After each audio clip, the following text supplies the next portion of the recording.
things.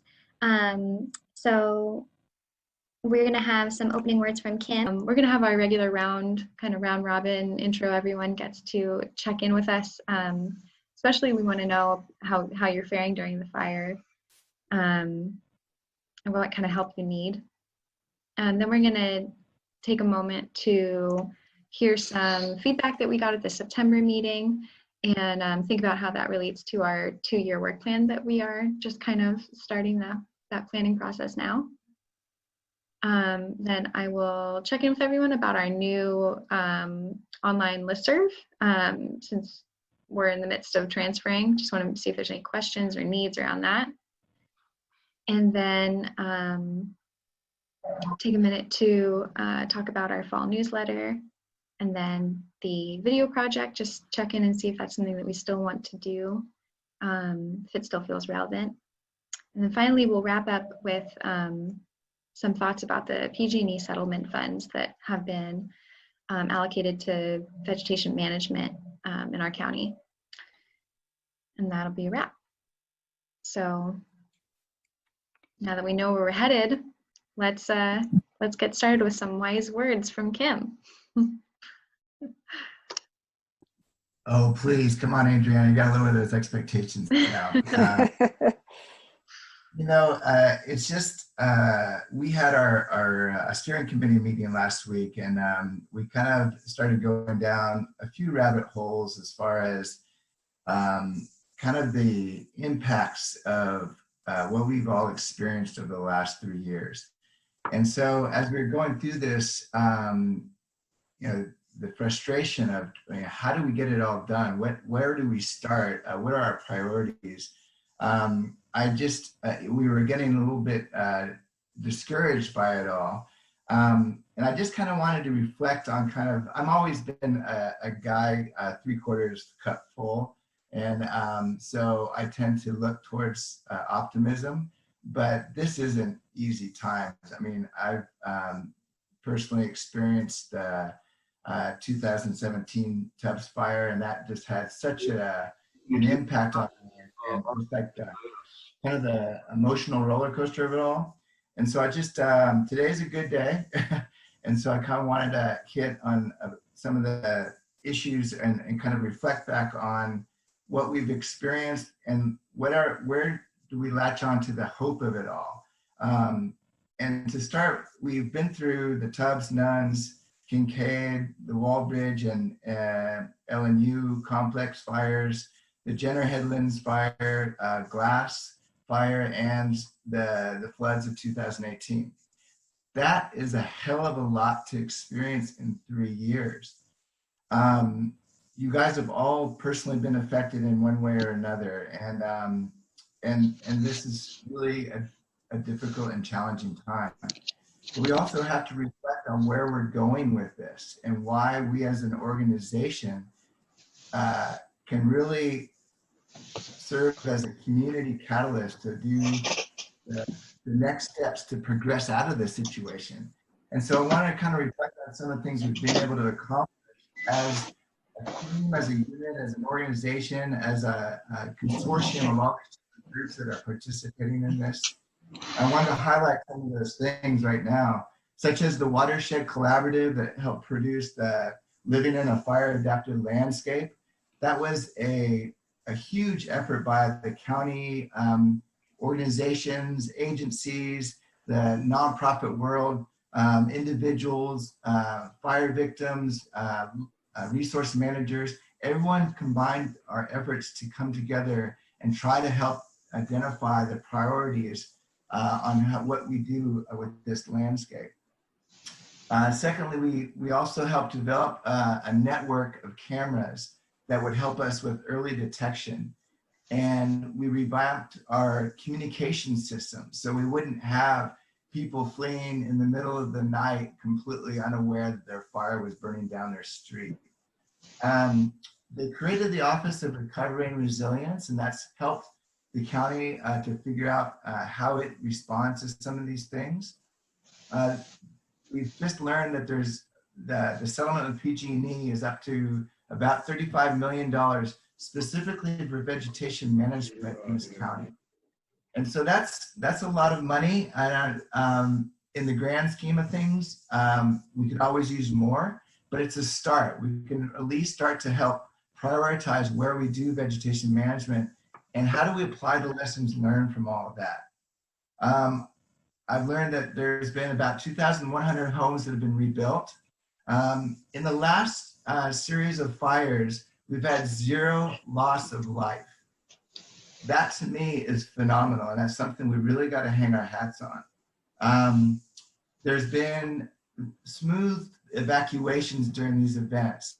We are continuing to learn what is necessary to deal with this landscape and how do we respond as a community.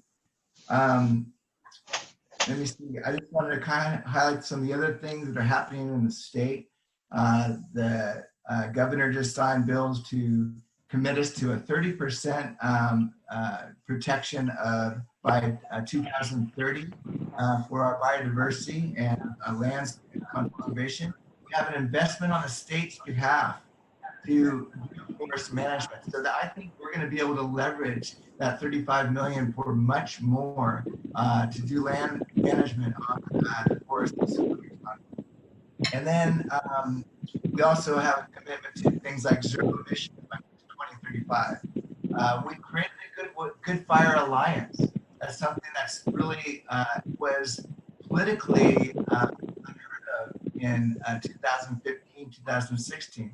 But now our culture is more receptive to how to use fires as a tool. And a lot of you are participating in those types of efforts. So I just wanted to start that off in recognizing that while the Forest Working Group did not lead those activities, we have all participated in one way or another. And I really want to recognize that positive direction that we've gone, and in that nature kind of try to reflect on how we've learned and progressed out of these scenarios that we've been facing over the last 3 years, and just hopefully gain some type of hope and inspiration for that. Okay.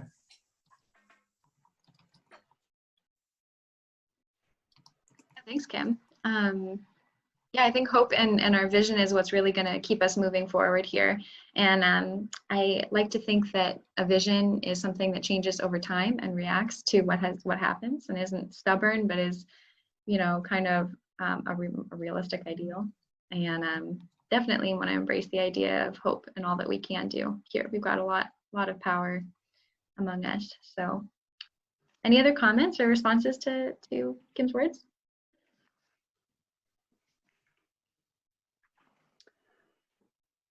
Can you hear me, Adriana? Yes. Well, I'm still, I'm hearing Fred give a presentation. Is he giving a presentation right now? No, I think that might be on your end. Do you have a video open? I have video open. Oh, wait, I think you might want to close any other windows that are open other than the Zoom window. Except for the Zoom window? Okay, let me try that. I think one of the phone numbers is also unmuted, so you might want to ask people to mute their phone.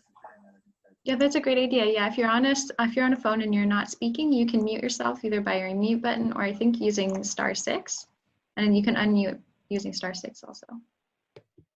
That sounds better. Okay, well, Dee, let me know if you still need help with that. Otherwise, why don't we, are there any other comments? Otherwise, we'll roll into our general updates. And all right, let's start off with that. I have, well, Kim, do you have an update for us? Maybe I'll start with you since you're first on my screen. Sure, that'd be fine. Probably the most interesting news is we are going through a transition time with our Board of Supervisors, and our General Manager has decided to resign. And so we will be going through hopefully a nationwide search that and the board sounds like they're going to be appointing a new general manager for the district. So that is been a lot of discussion in our offices about the transition that we will be experiencing. The latest news on conservations, we were able to protect 515 acres outside the town of Monterrio that will focus on a new regional park that will connect Bohemian Grove to the Willow Creek corridor. So that will be a really exciting new protected land that's in an area that has been not very economically strong, nor a community that has a lot of parks. So it was something that hit on a lot of cylinders for a lot of people. And that's about all I got to share today. Great, thanks, that's exciting. And I'm sorry I forgot to frame our check-ins. We're asking a couple questions here about your status during the fires. Is your home and forest safe? How did your land fare in the recent fires? What's being done to your land post-fire? Any technical service providers? We want to ask you guys, what are you doing in response out there in the field to help the community? What would you all like to see done in terms of fire recovery? Do you have some new ideas or things you're seeing aren't being done? Where else do you need help? Can we help? And yeah, and then if you have any other updates, you know, generally during our check-ins we give just our organization's updates. We were thinking that the fires just feel so relevant right now that we wanted to focus on those. But if you have other updates that your organization, from your organization, consider giving those to us all via email. Or if you need our attention right now, you can give that during your update.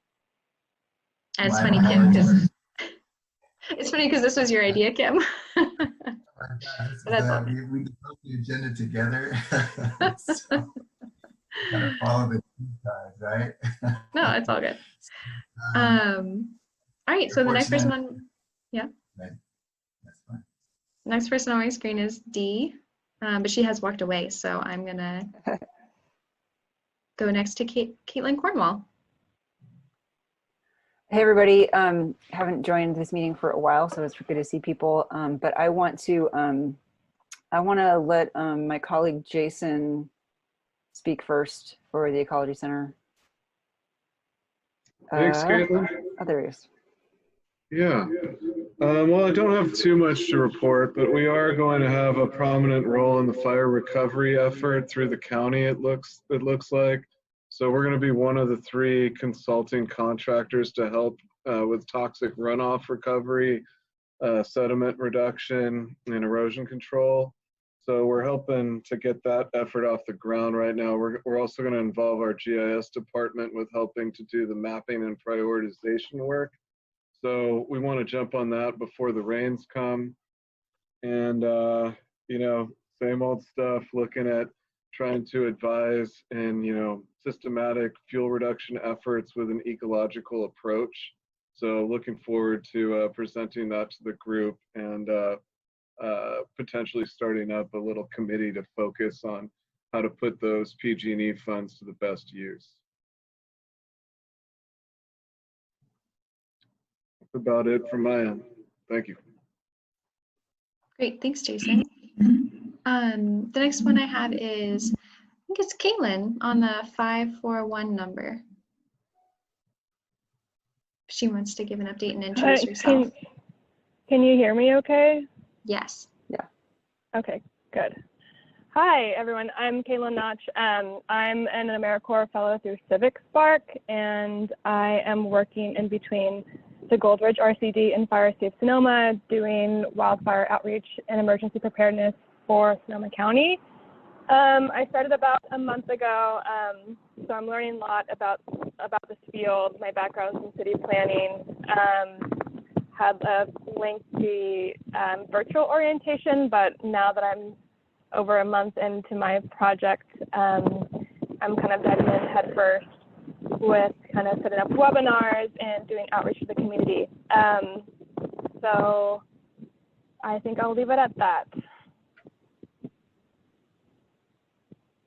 All right, thanks, Cailin, and nice to have you with us. And Chinn?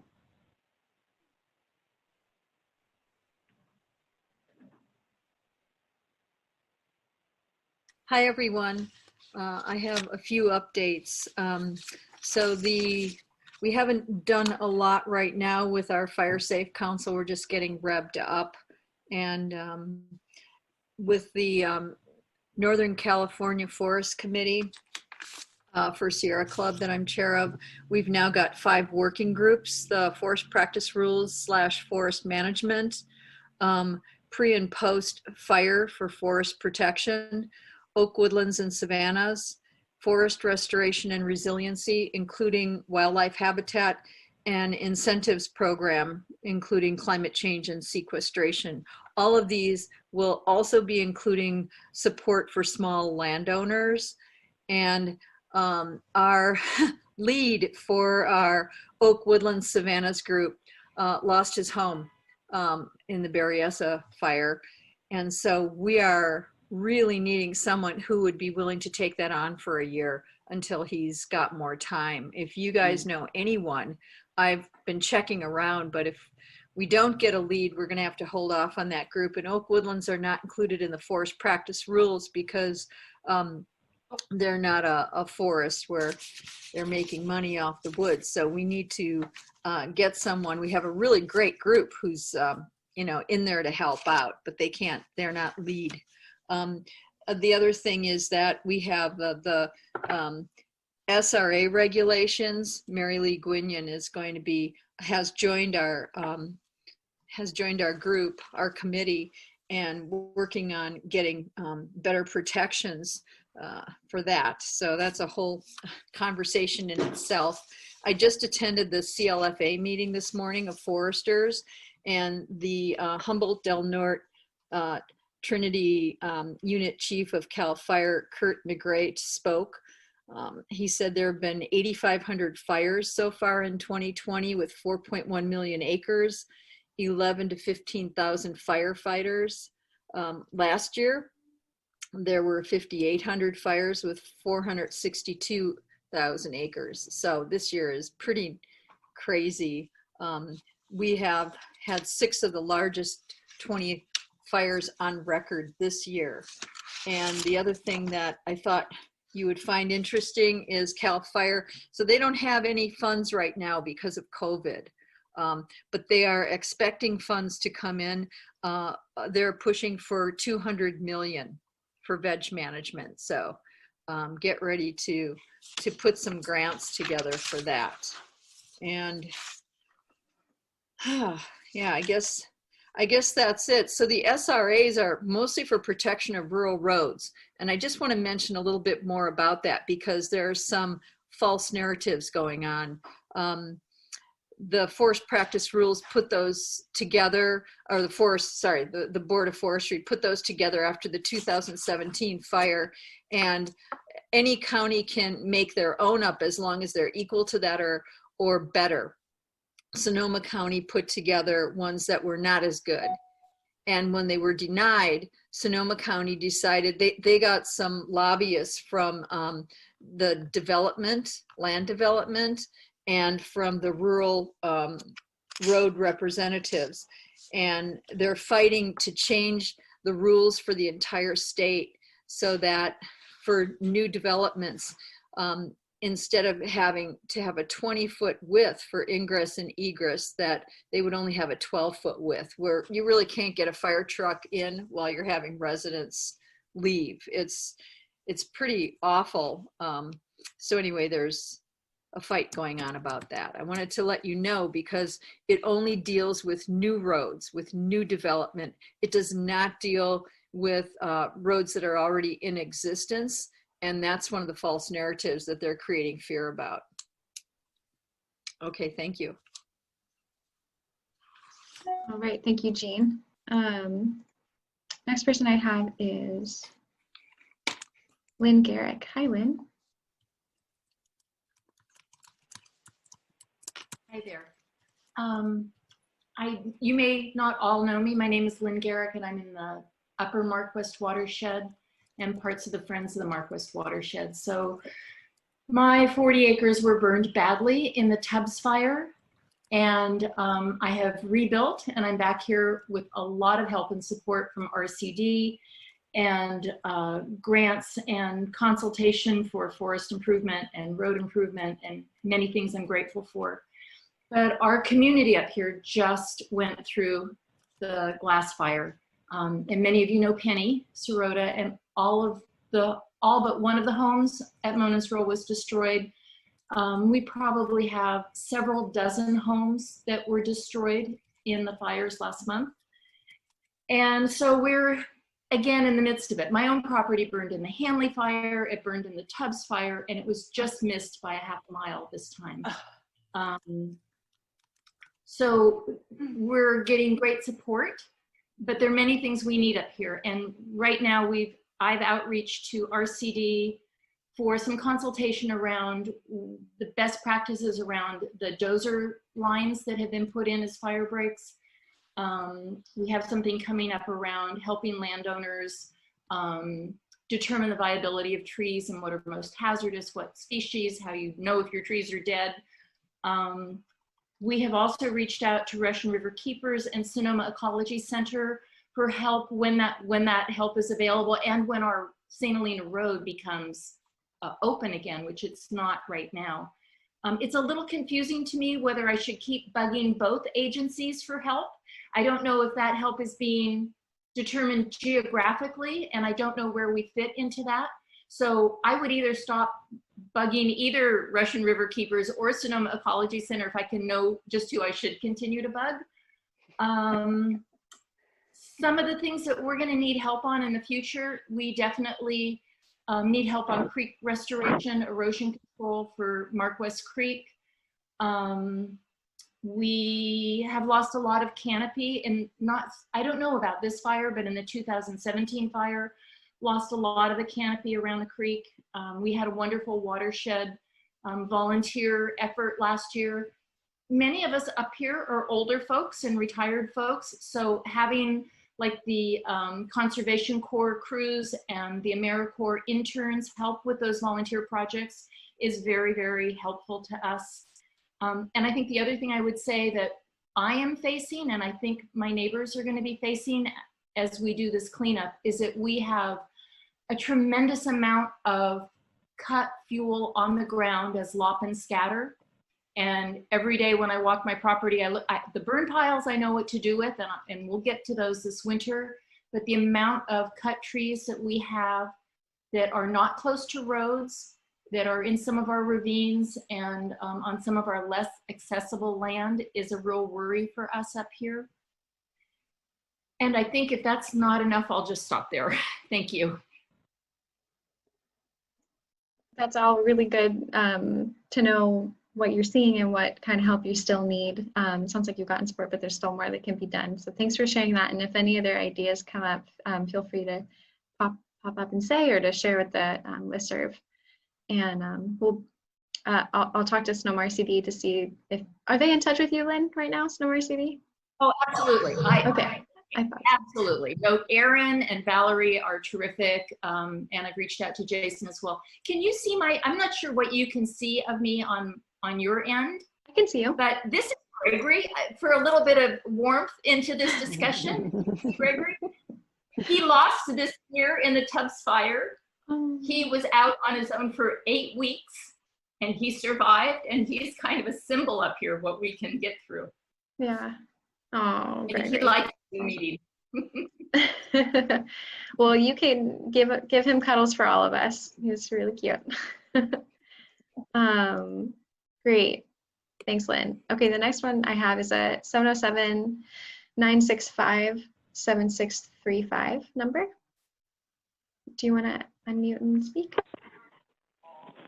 Good morning, everyone. This is me, Peter LeCourt, the forest manager here for Pacific Union College. It has been quite the last month since we last spoke. You know, we had essentially the whole eastern flank for my town of Angwin here in Napa County engulfed by the LNU lightning complex.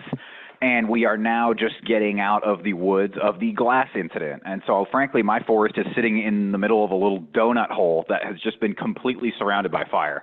So in some ways, I'm breathing a big sigh of relief because these key forested lands on the east side of Howe Mountain, being the PUC forest, the Las Posadas State Forest, as well as some other key forested lands, are all untouched.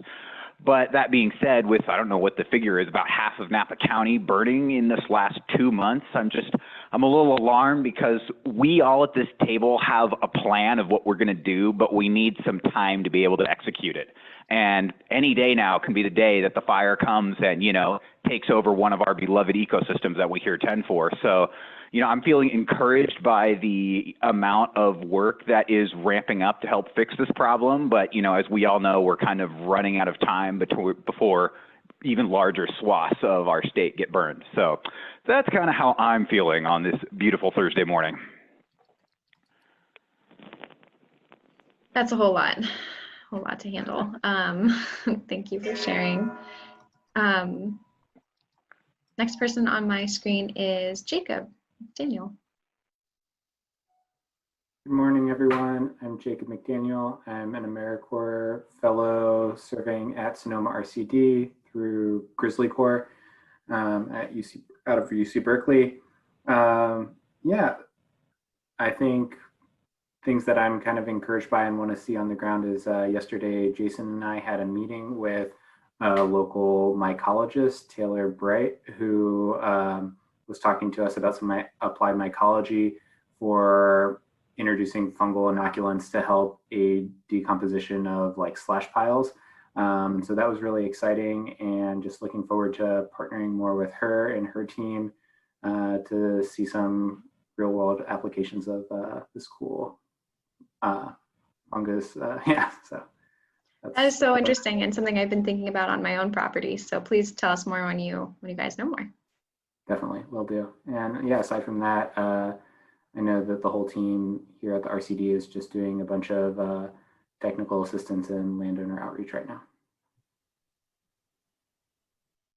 Great, thanks, Jacob. Next is Briana. Boaz. Hello again, everyone. So for those of you who haven't met me yet, I'm Briana. I'm the new Natural Resources faculty at Santa Rosa Junior College. And we luckily have not been affected at the college by the recent fires, but many of our students and faculty have been by the glass fire. And I'm more so here to offer help. I'm trying to redirect the Natural Resources program to doing pre and post fire vegetation and landscape management. So we've already got a great fire academy that's doing a lot of firefighter training, etc. And we're trying to ramp up the funds, get both credit and non-credit certification classes out so we can deploy as many students as possible to doing vegetation management as well as post-fire recovery. And someone mentioned mycology. So my master's is in mycology, so I'm a big fungus fan. So mycoremediation is also something we're very interested in pursuing. And for those of you not familiar, at the junior college, we have about a 120-acre forest that we can use to do all sorts of trainings. And it's like a little microcosm experiment. So it's a great place to get people together, to have in-person classes with the proper COVID safety precautions. So I'm gonna type my email in the chat box. So if you're interested in reaching out to me, we're really here for you guys to provide a lot of this technical service both before and after some of these really awful fires. That's a great offer. Thank you, Briana. And next I have Caerleon Safford.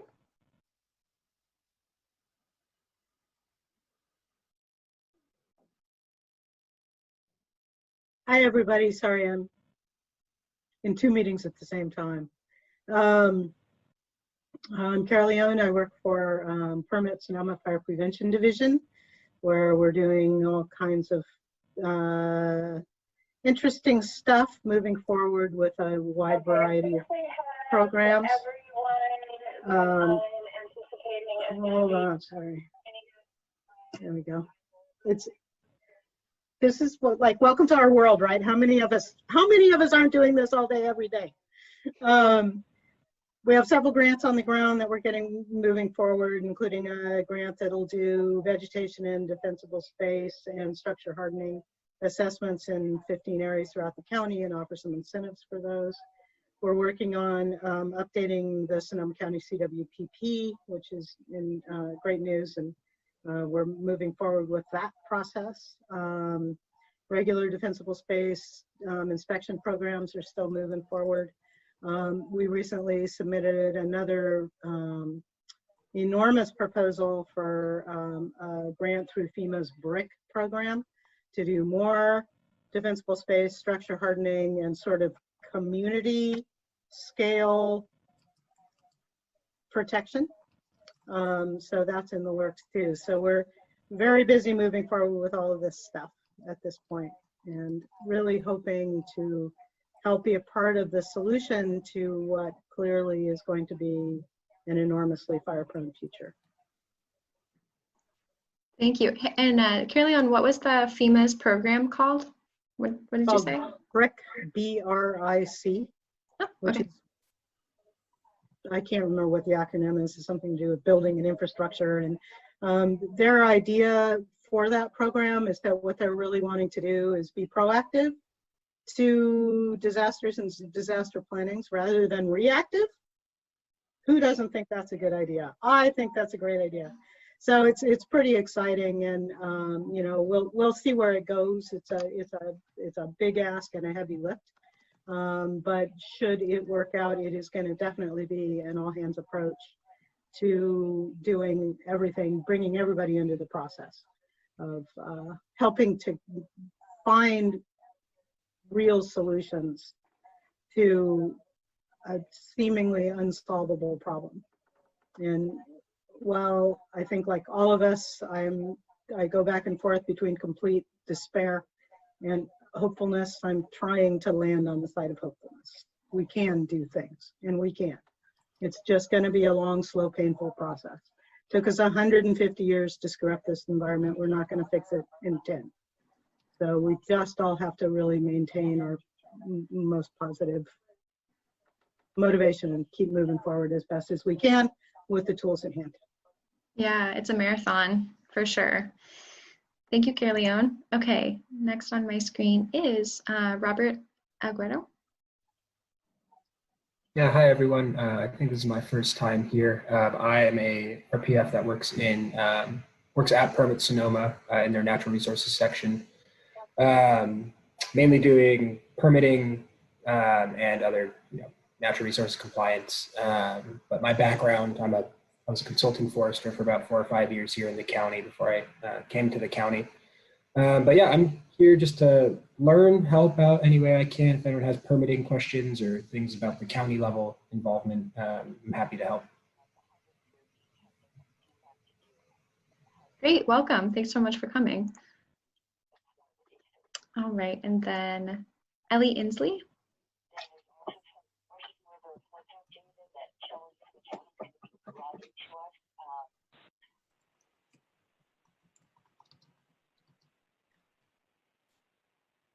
Okay, hi. The Ecology Center is still partnered with UC Master Gardeners and the Habitat Corridor Project, and we're doing biodiverse and sustainable defensible space presentations, still doing that. We're doing a program with Daily Acts coming on the 29th, and I'm teaming up with Roberta McIntyre, Fire Safe Sonoma, to do a workshop today on basically the 0 to 5 and home hardening. So I've got a little slice of that, and we're happy to take our presentation on the road to any group. I know someone from the Mark West group asked for us to present during a Fire Safe Sonoma meeting earlier this week. The Ecology Center is also pulling a team together to investigate whether we want to apply for the county community wildfire protection plan application, the RFP. And so we have a pretty interesting team, and I think we feel that it's a super important opportunity to work on something holistically on this subject for the county.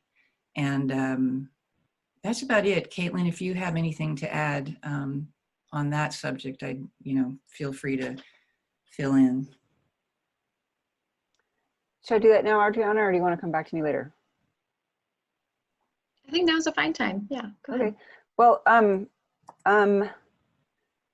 everything that Jason and Ellie said, plus I'm sure we're not alone in this, are trying to figure out what the process might be for the county deciding how to spend all of the money that it just allocated to vegetation management. And like many of you, maybe we have two interests. One is that we really want that money to get spent in a way that's science driven and doesn't make some problems worse while making some problems better.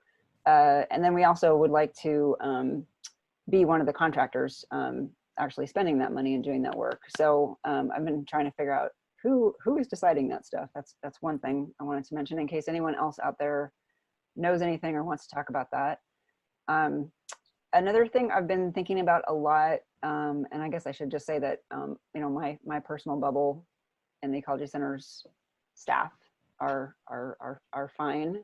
We didn't lose any houses. People did evacuate though. It just strikes me that hundreds of people are paid mostly with public money to go out there and tell people to do, a whole list of things to keep themselves safer from the next fire. But we have a few examples of folks like at Monan's Rill or Fred Ufrat who know all that stuff and we think have been applying it for years and years and years, and yet they still had pretty extreme outcomes. And so I just keep asking myself, and I would love to hear what is on anyone's mind now or later about this. Like, what do we need to conclude different things from this fire than we concluded from 2017 or from Kincaid? Like, do we still know that what we're pushing for is the right stuff to be pushing for? And one specific piece of that is I just wonder yet whether we are sort of culturally ready to talk about some of the land use changes that could keep a lot of people safer from these fires. Are we ready to make it harder to build new or rebuild in very, very fire prone areas? Does this BRIC proposal include anything about land use, for example? Those are some thoughts that are on my mind. Yeah, thanks, Caitlin. I think all of those are really relevant, and we've been chewing on them too. Listening last month to people talk about, Fred talking about what happened in his forest, and now knowing that Penny and Monan's Rill's property sustained a lot of damage there. It is really makes us wonder. And I think we've been talking about, and we'll talk more about this when we go through kind of our work to come through the work plan, about how we want to keep questioning, like, what can we learn from these fires? And what questions are still unanswered, and is there any way to do some modeling or some more work to really figure out what is unknown still? And I think it'd be great to hear from our members about ways that we can pursue those questions. I had kind of thought that maybe our CWPP process could fund some modeling or some a little more investigation as well as planning, and I don't know if that's true, but maybe there are other agencies that can help us think about that, like Open Space District or others. And maybe that's not the time to have that conversation now, but I think you raised some really good questions that we'll all want to be talking about. So with that, I guess, should I move on to the next speaker, or does anyone want to comment on this topic? Or is it wise to just put a little pin in it and come back to it later?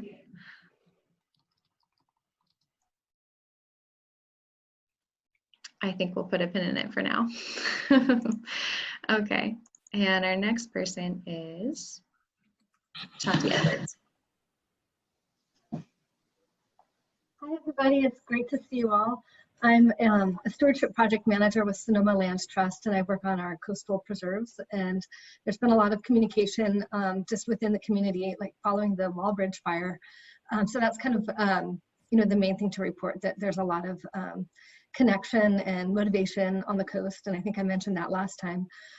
But in general, Sonoma Land Trust was affected by this last fire in that we had, I believe, 6 conservation easement properties that burned, and that includes, I think, part of Monan's Rill, one of those, I believe Ray Krause's property. So I think many of you know him. And so our conservation easement manager has been working on doing some outreach and kind of waiting for the right time to connect and provide resources. And unfortunately, this isn't a new task. This is, you know, the third year in a row that we've had properties impacted, and close landowner partners, board members, and people close to us in the community affected. So we're just trying to find the best path forward to support and care for our community. So that's it for now. Thanks, Shanti. Okay, and let's see who else. Our Henrickson.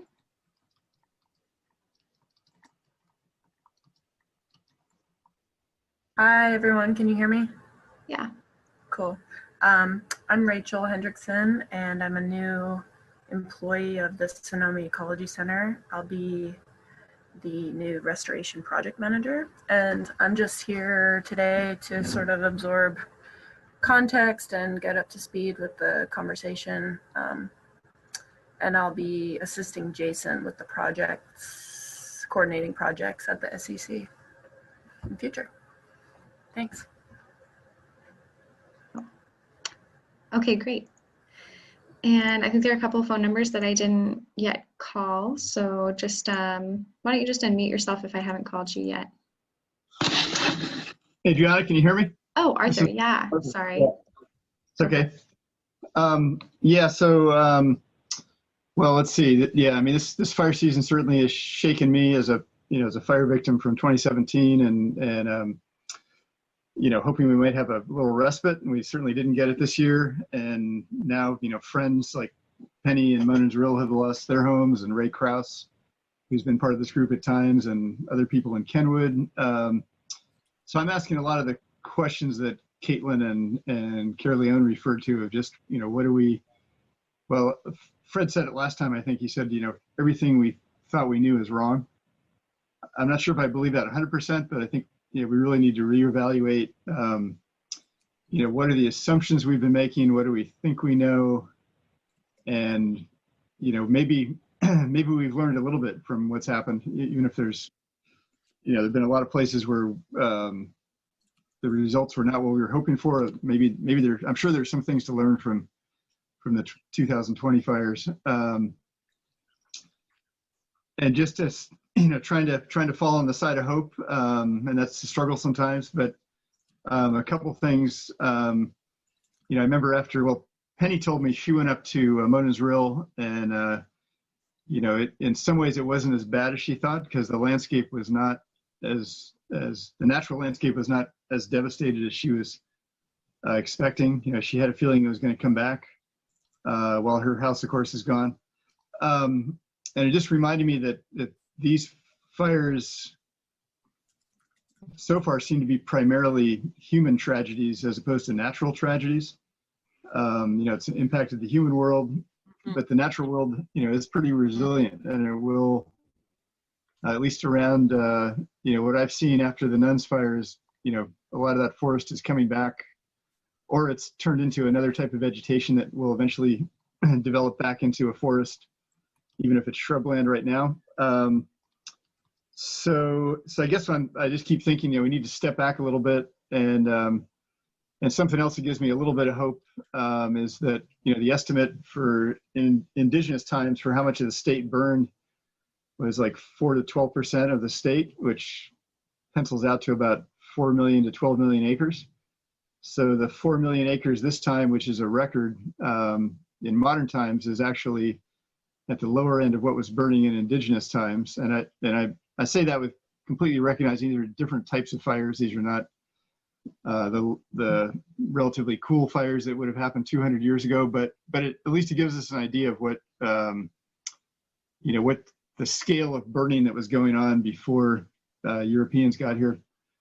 And it makes me think, just like with flooding, you need to, you know, fires, I think maybe we just need to figure out ways to get out of the way of the fires. That they're part of the landscape, and we have to figure out, we can't really control them. They're beyond human control in many places at many times. And so how do we get out of the way? And so I guess, I mean, that brings me back to you know, my own passion for historical ecology and just, you know, I'm working on this CAL FIRE project. So we're looking at, actually looking at where the Walbridge fire burned. That just happened to be one of the study areas. And then other places in the Miacamas. And I'm also hearing from more than one person that possibility of putting together like a county-wide map of fire history, which I think would be really valuable. You know, the CAL FIRE maps are good as far as they go, but they only go back to about 1945. So if you were using that map just before 2017, you would say, oh, this area, Nuns Fire or the Hanley Fire has only burned once. It's not that likely to burn. But if you look at the whole fire history going back to the 1870s, you'd say, wow, this has actually burned 4, 5, 6 times. And then it's much more like, okay, this is going to happen. And I think we need that kind of long-term perspective. So I'm hoping to see some of those efforts, and then coupled with that, some looking at revegetation and what that entails, and basically, Caerleon has really hit this one on the head many times. That we need to work from our houses outward, I think, and so maybe worrying less about remote forests that will probably recover after a fire, and thinking more about what do we do near our communities and near our homes to keep them safe. So so that's just kind of what's going through my head right now. Thanks, Arthur. That was really interesting. And I wondered, is there anyone else that I missed on the call? Yes, I haven't. Dee hasn't. Yes, Dee, sorry, you were away when I tried to call on you earlier. Go ahead. Okay, so my name is Dee Swanheiser, and I'm a co-founder along with Fred for this group. We started this 17 years ago, I believe, and it is more salient than ever. Our major way we describe what we're trying to do is to work over landscapes and through generations. So just for the new folks, or just to remind ourselves, we're in this for the long haul.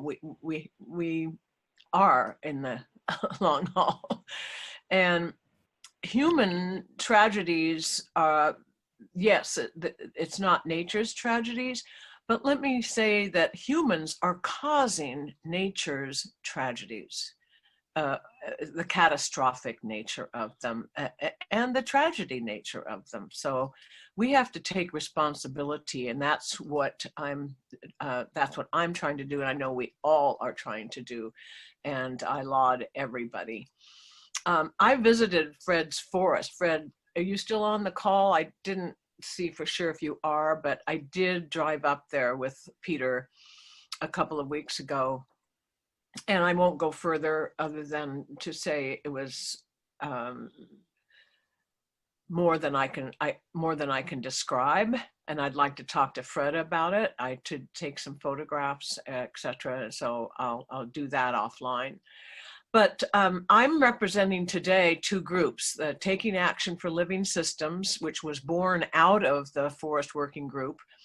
And overlying everything I do here, I am on the board of Greenbelt Alliance and have been for over 30 years. And Greenbelt is going to be, we've changed our focus to climate change and advocacy. We're still in the land use realm of things because we have to have the habitat and growing food lands and nature on one side of the line, and you need to have healthy cities for people to remain healthy and vibrant. And that's what we do. But we will be using it with the lens of climate change, and land use policies is one of our very most important contributions to the Bay Area. We brought the urban growth boundaries, for example, and they were used, the community separates were used to fight fires, and they are critical. But now we need to work on the WUIs. We need to work, as Cailin says, to work on the land use policies, so we aren't making it worse. We are creating better situations, and Greenbelt Alliance is going to be a key player. And I'm hoping someone besides myself will be able to come to these meetings, because I really can't, I really have to stick with the taking action for living systems work for both Greenbelt and for the Forest Working Group. And the Taking Action for Living Systems group essentially thinks that people need to pay for nature.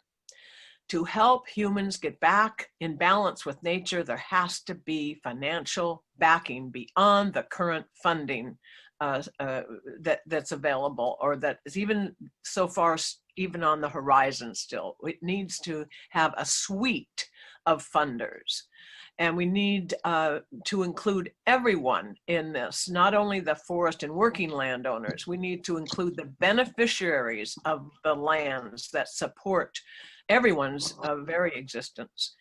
We're working on establishing better language for this. We'll have a presentation to share in November. In the meantime, we have hired some program analysts, some 30-something, what do we call them, young bloods, and they will be meeting with Adriana soon, so that Living Systems and the Forest Working Group can work more closely together. So that's what I have to say, and I'm so pleased to be a part of this, and thank you everybody for what you're doing. I think we do need to try to have less duplication and more communication and collaboration, because duplication is a waste of time, and there's a lot of it. So that's what I'm going to say. Thanks, Dee. That's awesome. I wanted to ask him if he wanted to give us a little download on the open space properties and what they've been seeing. Yeah, sorry about that. I missed my opportunity the first time around, so thanks for giving me. I'm Kim Batchelder with the Ag and Open. One of the things I want to just highlight are some of the impacts of the fires on protected lands that the district has been responsible for conserving over time. For the LNU complex fires, there were only 4 properties that were protected under that system, totaling of 1,625 acres. Those include Prior Ranch, as well as the Rydell Reserve, managed by Land Pass. In the glass fire, there were a total of 5,283 acres that were affected, that were protected by the district. That's 16 different properties, including the Hood Mountain complex that we have conservation easements across, McCormick Ranch, which is part of the Sugarloaf State Parks, as well as Saddle Mountain Open Space Preserve. I had the opportunity last Friday to go up to Saddle Mountain to see the impacts, and about 95% of that property were burned. And it was really interesting to see the impacts across a natural landscape. There were definitely areas where it was wind aided and the fire was extremely devastating, and as well as the types of vegetation types. So chaparral were burned absolutely 100% with severe fire impacts. There was a Sargent cypress ecosystem that was also heavily impacted for being on a ridge, as well as a type of vegetation type. It was burned 100% with high severity. The hope is that those ecosystems will recover very quickly. Other areas like the oak woodlands, some of the redwood groves were burned hard, but usually it was reduced down to a surface level fire where the heat was intense, but it did not get to a point where it will permanently damage the forest, the oak ecosystem.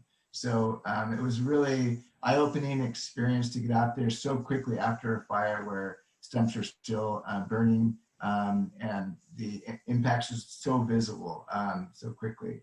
But it will be interesting to monitor that over time it's a reflection about how this fire is part of the ecosystem, and how we need to figure out a way in which we try to have more of those areas which are burning along the surface and not as much in the intensive areas such as on ridge tops and wind aided fire events, and how those are how impactful those systems can be.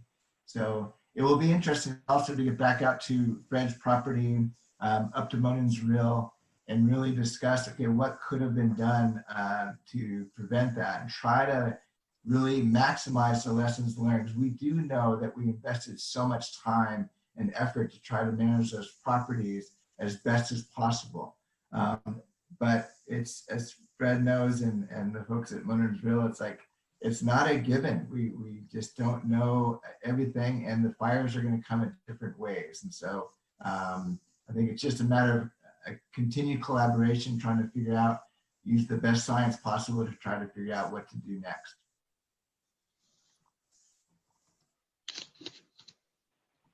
Thanks, Kim. All right, last call. Did I miss anyone? No. Okay, great. So, Adriana, I know that Roberta McIntyre. Oh, she's okay. Sorry, she's just sent me a text saying she's just listening. Oh, that's okay. Sorry. Yeah, since you outed me. I'm sorry. Yeah. Hey, everyone. Thanks for taking the time to meet. This is my first meeting with the Forest Working Group. So I was just going to kind of listen in and see who all the characters were before I chimed in too much. But I'm the president and CEO of Fire Safe Sonoma. So my name, when you see it in the participants window, it says Fire Safe Sonoma. So so I'm just listening in for now to get a sense for what you guys are all about. I've heard a lot about you from the RCDs and the Sonoma Ecology Center, and as well, I've heard a lot of great things from you from Caerleon. So so if it's okay with everybody, I'm just going to kind of listen in. I did like what Arthur was saying about coming up with the history. There are some history storyboards out there with Sonoma County, but Arthur, you're correct. They don't go back far enough for us to really see the trend.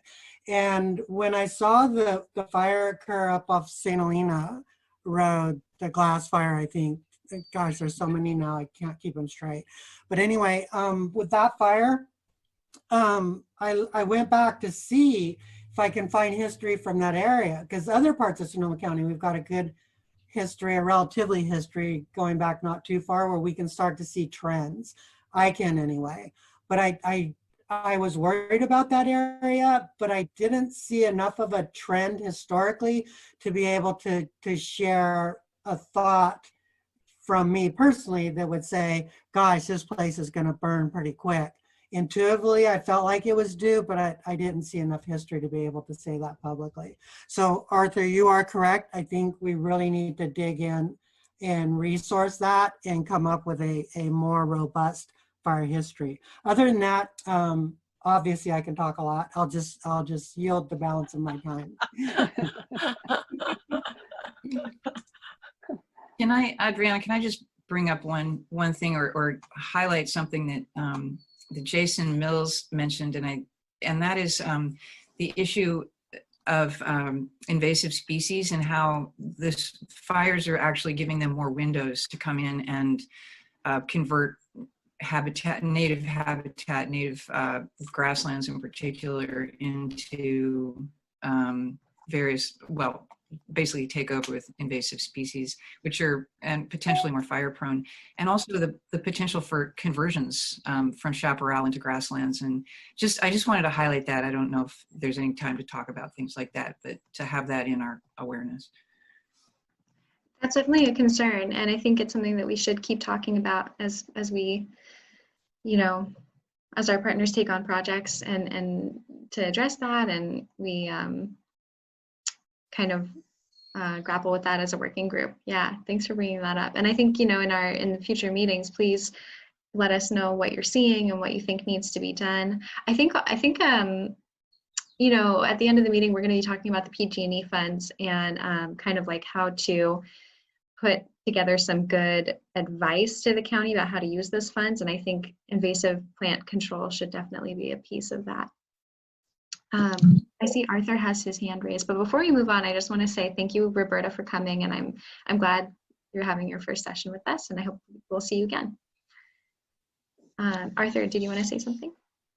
Yeah, just a quick question. I was just wondering, like I'm aware of there's studies in Southern California showing type conversion from chaparral to grassland when places burn, you know, frequently.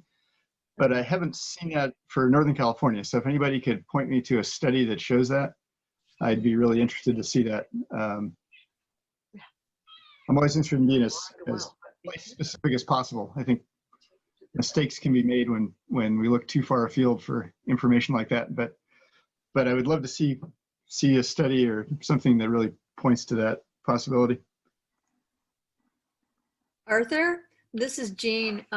Let me get back to you on that because I work with foresters in the 6 counties of Northern California, and there's one who's been a professor in Lake County, and he may be able to help you out there. Okay. Yeah. Great. Yeah. Yeah. The other thing, are you done, Arthur? I don't want to interrupt. Yeah, I'm done. That was just a quick question. Okay, got it. And then can I mention one more thing, Adriana? Yeah. This is out of the area. I spoke with an RPF down in Santa Cruz a couple days ago about just what was going on down there. And one of the things that CAL FIRE had not anticipated was that it was going to be a canopy fire. So a lot of the tops of the trees are gone.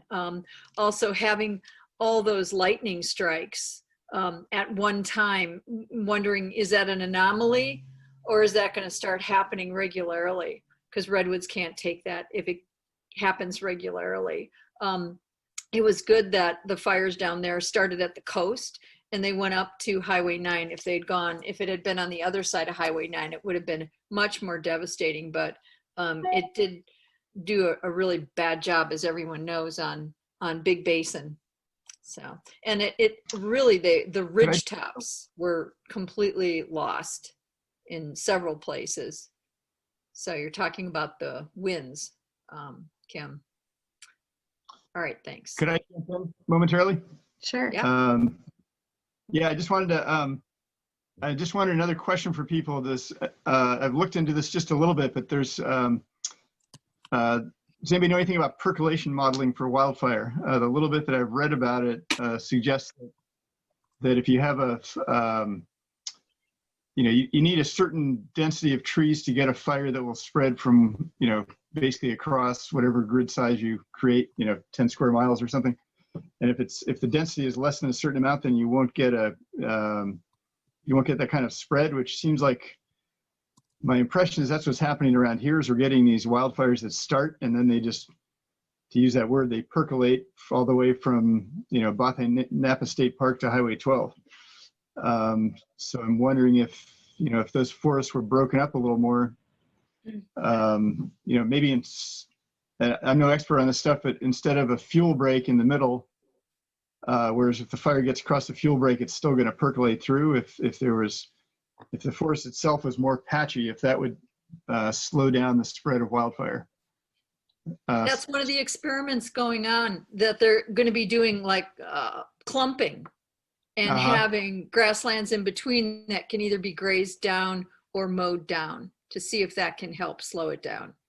I mean, sorry, I feel like I have to chime in. I think, if we're looking at, open spaces, natural landscapes, those areas are adapted to burn and will burn. And you can look at the vegetation type. And if you're looking at, Sargent cypress or knobcone pine or south-facing chaparral, you're looking at a very high fire frequency. It makes no sense to put human communities into those areas. I think we need to look at, other models for development, like in Marin County, where they're keeping development out of these ridgelines, out of the hills and slopes, because we can't protect human communities in those areas no matter how much work we do. So I think, you know, looking at where we're putting the infrastructure and just coming to terms with there's really no amount of management that's going to protect these areas on steep slopes. And if we do, we're going to decimate a lot of wildland habitat and resources trying to do so with unclear results. So I don't know, when you're looking at managing vegetation off in the wildlands, a lot of the time it's just access for fire crews to get in there to be able to backburn before the firestorms come at these other communities. So I think trying to protect communities that are integrated into very fire-prone areas just isn't realistic. Can I jump onto that? I just had this thought for the first time in this meeting. I think we all understand that the driving reason that houses burn down is that they're flammable. And yet we on this call, maybe with the exception of Caerleon and Roberta, our orientation is to the natural areas. And so we keep thinking, I mean, in a way, we're almost as bad as the homeowners themselves who are in denial. We keep thinking that what we should do is stuff that's out there in the natural areas, but because that's what we know, that's what we do. But I'm just wondering how our interest in healthy forests can be channeled into pushing the attention back onto homes and developed areas, because that is where the risk lands. It's not what we know how to do. Like, I don't want to become a house hardening person, but our political and social capital around fire needs to somehow help get the money and the attention to the actual solutions, and not, because if we don't, then we start seeing tons of money wanting to be spent on things that could be potentially damaging in natural areas, and that just probably won't do a whole lot in terms of preventing houses from burning down. So how can we I jump in? Yeah. I'm sorry, Caitlin, I thought you were done. I couldn't agree more, as you know. I mean, all of these problems circle back to people losing their houses. That's the problem. Yeah. The problem is not the forest. And we cannot fix the forest. And I think so much of this, my opinion, is very much influenced by the fact that if I look out my window, I see 103,000 square miles of, oh God, messy forest. There's just no way we can treat all these landscapes. And even when we do treat landscapes, as Fred discovered, they're still gonna burn. Yeah. So the problem, we just keep circling back. And after these events, one of the things that's been difficult is that because these were largely sort of wildland fires primarily, all of a sudden we're getting more and more and more pressure to do these large scale, you know, ridgetop fuel breaks and all of this stuff. And I really deeply believe that that's not going to stop the real problem, which is that I don't want my house to burn down. I don't either. My house is at risk. I don't want it to burn down. And I feel to my bones that I will lose this house in the next couple of years, if not tomorrow or tonight. And so the answer is in the buildings. And the problem is that, you know, my house is an example. I've done more than almost anybody I know to harden up a very vulnerable structure. But at the end of the day, can I defend this place by myself with my water source and I don't think I could. I think that we need to have a whole new approach to the buildings that we build.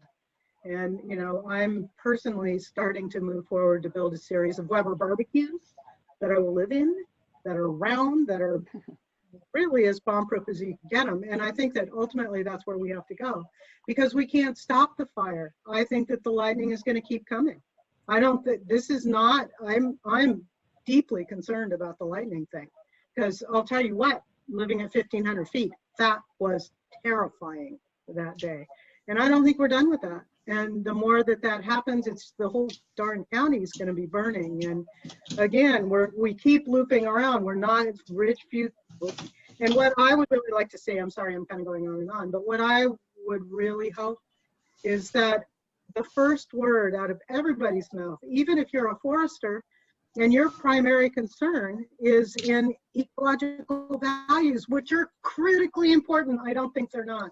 But even if you're the person for whom ecological values are your most highly cherished value, the first word out of all of our mouths when we're talking to politicians, when we're talking to constituents, when we're talking to people who want to get work done, the first thing we have to get them to do is look at their buildings and get that done.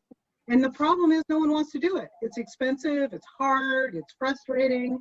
I think it triggers our inner terror, because when you're looking at what can I do to my house, at the end of that thought train is this house can burn, and nobody wants to think about that. So it's very, very difficult for us as humans not to do that. I also think that we are hardwired to have this sort of fear of the dark and scary forest. And so we tend to really focus on the forest as the problem.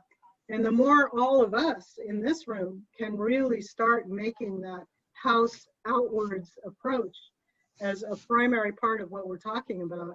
And that's kind of what we're trying to work up with this brick grant that I mentioned earlier is, you know, house out and then to some degree, you know, forest in. So community fuel breaks, green belts, parks, whatever we can do to break the power. But I'm very concerned at how much attention I'm hearing right now on all of this talk about fuel breaks and how we're going to do them. And I'm not opposed to them, don't get me wrong. I just hate to see all of our resources going to something that at the end of the day isn't, I just don't think it's the problem. So my apologies for a long diatribe. That's interesting, thank you. Adriana, can I comment? Yeah, Dee, why don't you take this last comment and then we'll move all of our energy into our next activity. Okay, great. Yes, I agree with Caerleon that house hardening is absolutely a key. I also believe, and that is always the first thing out of my mouth, but I also have to say that climate changes are affecting our long-term existence. And forests, so far as I know, are still key to keeping our species going, if you would. And I'm always learning about, well, are forests really key? Are they not? But so far, the conversation is that they're very important. They're scientists and grazing. I'm not talking about just forests and working land. The mosaics are key, and we must pay attention to them now, or we will lose. We'll lose it. So that's all I have to say. Yeah, wow. The interplay of all these things is really challenging, and I think we will just keep thinking about them until the end of time, probably. Yes. And it's really good that we do. I guess I wanted to bring up my notes from our last call and how, I've taken some comments that you all gave and thought about, how they translate into tasks for the working group. So I'm going to change from the agenda to those notes. There they are. And then I think we can, as I'm going through this list, we can take a little time to add to the list too as things pop up. Okay, can you see this new document? Yep. Okay, great. So, and I wanted to put this little disclaimer here that these are all things that kind of came up, but they may not all be tasks for our working group. They might actually be tasks that we encourage members to take on. And a lot of these comments fell into a few categories. One is landowner education, another is recovery assistance, members education, because we're always talking about what we want to know too. Membership, who's not here. How do we support the community wildfire protection plan process? And more about our mission and vision. And then I just took some snippets of some sage words of advice from you guys that I just wanted to hold on to, and we'll look at those at the end.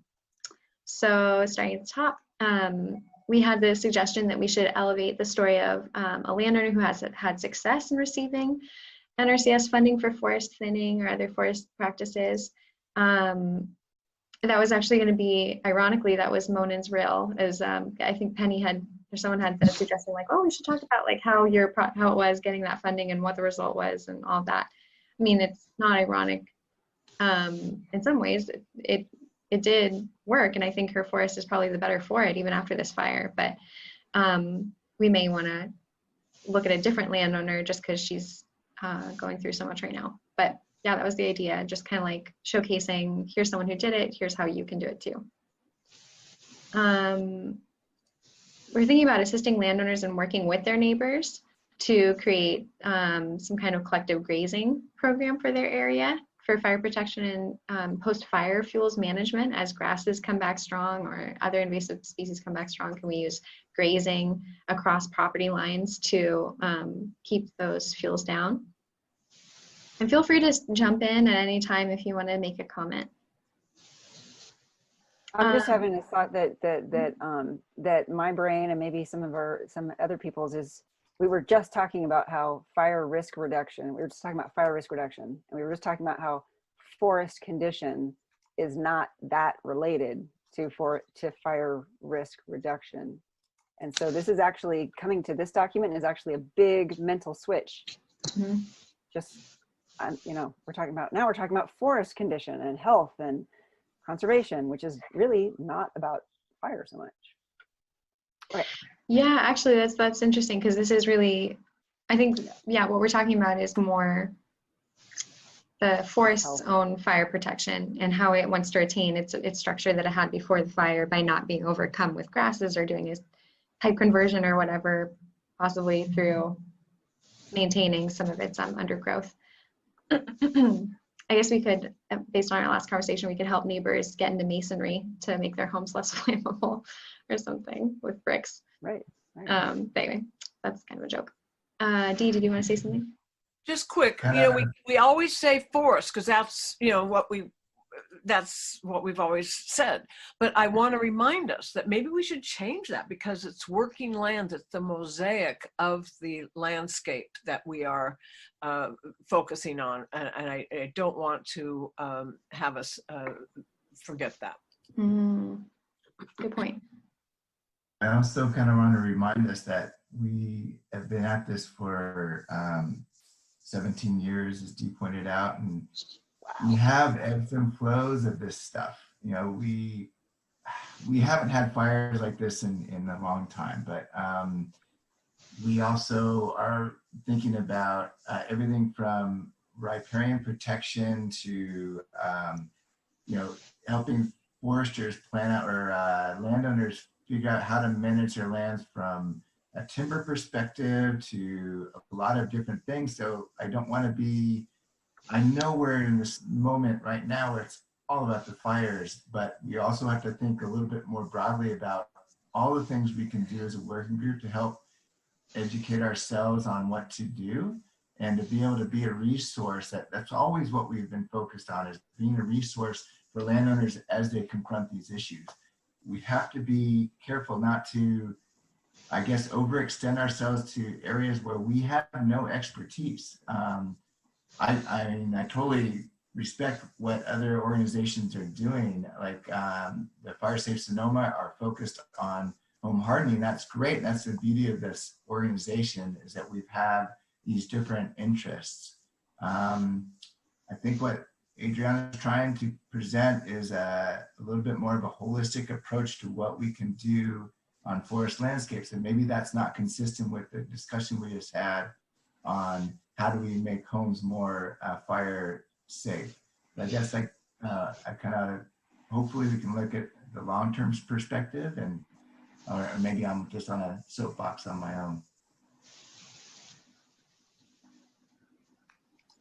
No, I think that makes sense to me. I think we have to consider all the things. And our charge, I mean, I think really like our vision for the Forest Working Group is preserving and protecting forest landscapes over landscapes and through generations. And so our focus as a working group here is really about the forest resource. Yes, we live in it, a lot of us, but we're also, we're really trying to think about how to make that a safe and good interaction between the people and the forest. Okay, well, I'll just keep going and you guys can chime in as you have other ideas. Another one. Oh, yeah. One comment. Mm-hmm. This is Jeanne. So, okay, when it comes to goats grazing, I have done research on it, and I have a list if anyone is interested of where to get it. Ukiah has just paid $73,000 to have 230 goats with predator protection dogs and 1 human and temporary fencing, along with the food and water it'll take to have a whole area grazed along the railroad tracks and this walking path that goes from the north to the south end of town that's more, natural. So that's a big cost, but there are grants. Yeah, that would be great if you could share that with us, Jeanne. And I think, one idea too, I was gonna kind of tap UCCE and Stephanie Larson for her. They have this Match.Graze new service that just came up, which is grazers looking for land to graze and landowners who want grazers. So getting them matched up is another possible resource, as well as just thinking about, is it feasible for landowners to adopt a herd and keep them and rotate them, across their properties. Again, this is maybe something that the working group wouldn't do, but a couple of our different members might be interested in hearing this desire and moving that forward. Another one that came up last time, I think maybe it was in relation to what Shanti was saying or someone else, just about, it was Anne Krelock was saying that she's seen a lot of good come out of landowners in the Lake Sonoma area who have gotten to know their local fire and forestry professionals and are having conversations with them and kind of building those ties.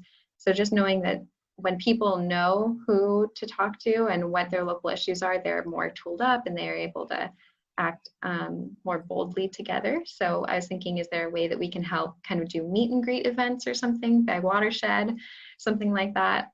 That might be helpful.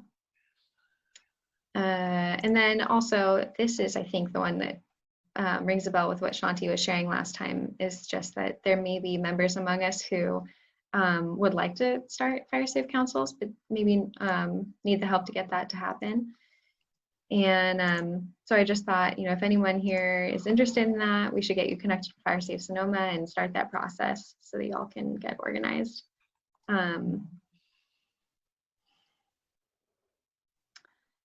Another one is identify opportunities to support neighborhood forestry associations. So that's just a term that I made up. I think there may be a real word for it, but it's basically neighbors working together with common forest management goals to access funds and get projects done. It's basically like a fire safe council. And I think I've been mulling over this with Jason Wells about like, what are some of the opportunities and hurdles for forest land neighbors to start working together. And we recognize that EQIP, which is a really common funding source for people to tap, EQIP still wants individual landowners to have contracts with the NRCS to get funding, but we were thinking, would it not still be attractive to the EQIP program to see that like multiple landowners are working together in concert and therefore maybe more eligible or more like attractive to get funding done, especially when you have small landowners. Like we've all, like since the inception of our forest working group, we've been talking about the problem with small landowners and how it's hard for them to have incentives or get work done on their properties. So just thinking more about how smaller acreages can band together and work together to get things done. I feel like, yeah. I want to comment on that. I live along Atascadero Creek in the area where the creek is probably about, I mean, the riparian zone is mostly willows and ash, and it's a marsh basically. Adriana, you may be, Sierra from your office is very aware of this, and it's impenetrable, and it goes all the way almost to the Russian River like that. And my main concern is if the fire from Walbridge had caught on there and moved upstream, it would have, could have reached us pretty quickly. It was only about 9 miles away. And so I wonder, with that sort of forest, you know, what would the approach be for getting together with neighbors? Because obviously I only own, you know, one section of that. So that, you know, I'm very interested in that, but I don't really think that I'm a serious candidate because A, it's riparian, and B, it's not directly in what is considered the, you know, truly fire prone area. Well, I don't have a concept yet for this that's fleshed out, but what I was thinking is something along the lines of like the same kind of process that our forester, Jason at the RCD, walks landowners through to help them get to know their forest and establish their management goals, is something that we could kind of write up and package for a neighborhood. Like, how would neighbors talk to each other about what they want to see? How would they together kind of establish their goals and a boundary line and project areas or management units, and get to know the regulations that are imposed on them and all of that. Like, how could they work together to create a similar plan? And then within that larger plan, they would probably have to have their own like even a short addenda to the plan that talks about everyone's individual properties, so that they can get individual funding if that's what they have to do. But yeah, I think it would be something that would include some guidance for how neighbors can talk to neighbors about all that. Yeah, so like how you, Ellie, would reach out to your neighbors and access the right resources and think about your unique situation. Like you said, you're riparian, not typically what we think of when we say forest, but maybe, yeah, how can you like evaluate yourself? Yeah, well, it is a riparian forest, and there's an awful lot of dry stuff there right this very moment. And it's, yeah, I'm looking at it right now. Thank you. And no, I'm interested in that for sure. Is there anyone who would be interested in helping develop this while we're on it? If you give me a few months, I could, a month or two. I am interested, yeah. Okay, well, and you know, we're just reviewing these anyway, so I'll come back with some more ideas and actually take signups at a future meeting. Next one is supporting the UCANR Forest Stewardship Workshop that Fred let us know is going to be coming to our area next spring. That's great. Like, that workshop, I think, achieves so many of the goals that we had talked about for landowner education. So we want to see that happen.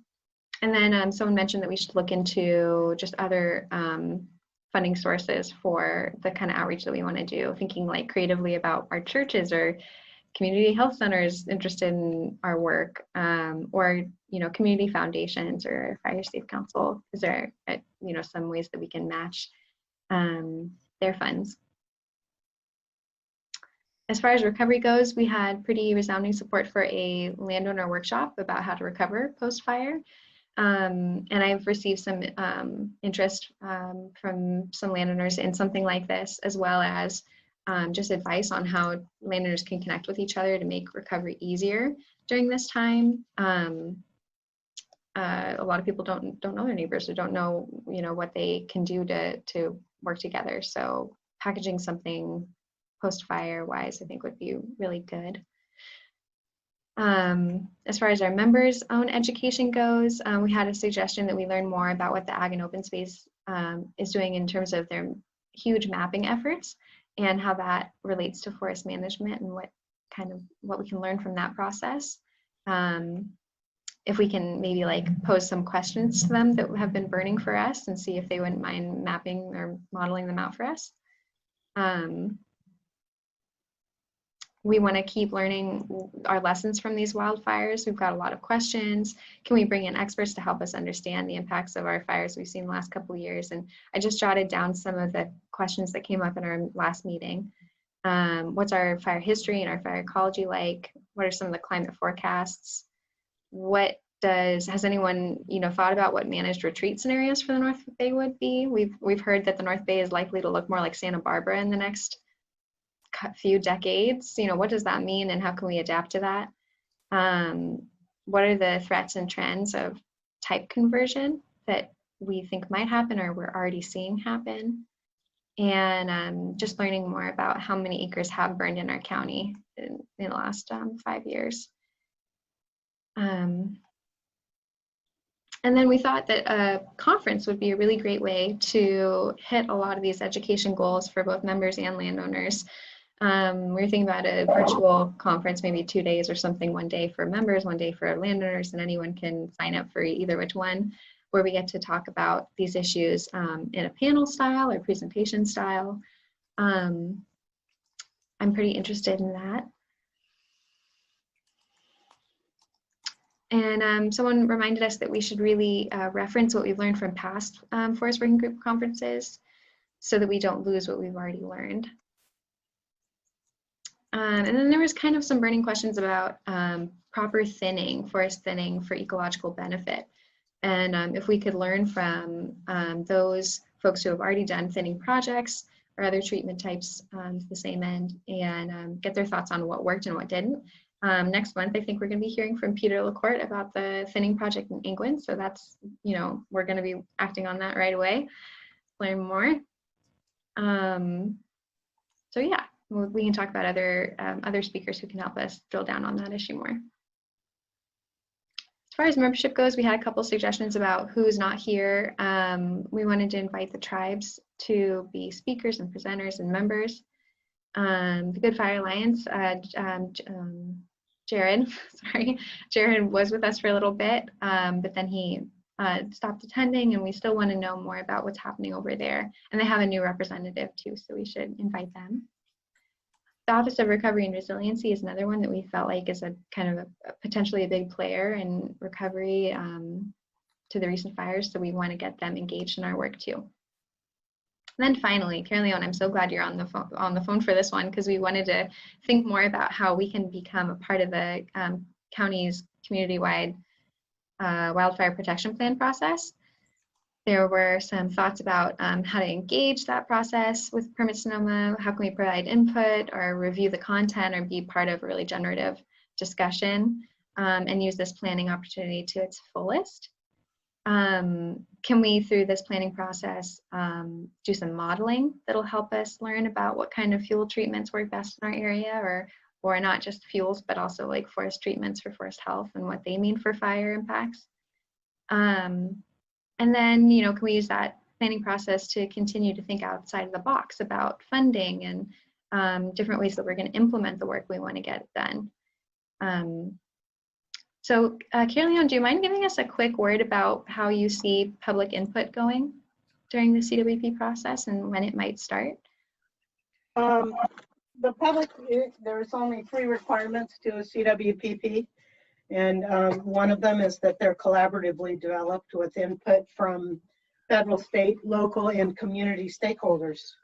So that, you know, this group is going to be a critical contributor to this, because I've got so many different of those groups all in the same room, which is awesome. So, you know, definitely the Forest Working Group is at the top of my list of collaborators and cooperators. Our RFP is out, and as soon as we get basically, we're using Mark Tuckman, who's done a lot of the modeling for Open Space District and all kinds of really fascinating projects. He is handling the mapping and modeling for this process, which is awesome, because there's so much that's already been developed that he's the keeper of all the keys. So I'm extremely hopeful about what that's going to be like. And that was the other conference call I was on. It was with the GIS team for the multi-jurisdiction hazard mitigation plan that we're also working on at the same time at the county. So the multi-jurisdiction hazard mitigation plan is it's the safety element of the general plan for the county.